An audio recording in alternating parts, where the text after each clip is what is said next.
So this morning's task is to basically very nearly clear all of these Bunyards exhibition broad beans, or fava beans as they call them in the States.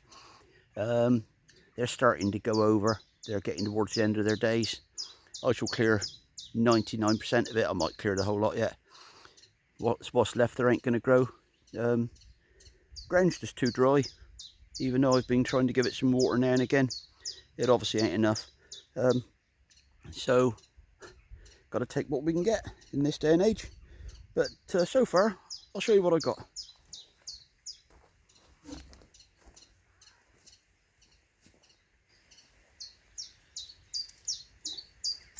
So we got two of these little mushroom crates, absolutely ram full.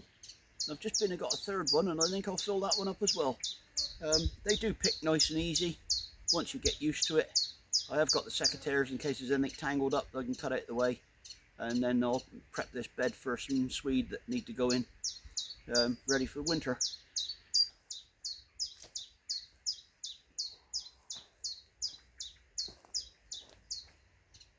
So there's the two crates filled up.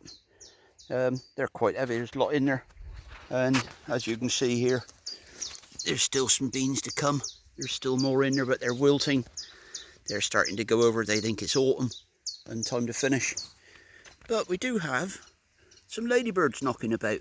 Seen quite a few this morning. Now the aphids have done their work, they turn up. Bit late to the show, guys, but they're still helpful. They'll go on and find something to chomp on and get rid of.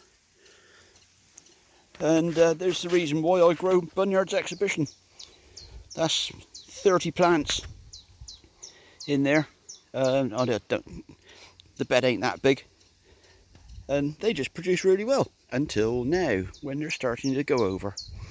Anyway, have a go with them. I love them. Back to the beans again. You can see, I hope you can see, that this is why I grow Bunyards. When you get them in good position, they don't half rattle out the beans. There's lots of them, lots and lots of them. I know there's a lot of people in the no-dig world that say you should just cut the plants off as close to the ground as possible and let the roots rot back in. Well, a couple of years ago I did just that and replanted straight in on the top. I can't remember what I planted in with now, and within a week or more I was getting nothing but slug problems. When I went to the roots that I'd left in the ground, as they were rotting, so the slugs were coming in, and when they'd eaten what they wanted off of that, they'd move on to the plants that I'd just put in. So I rip out every single root that I can get hold to, chuck it out, put it on the compost heap. You're still going to get the nutrients off of it, but it's going to go in the compost heap instead of in the ground.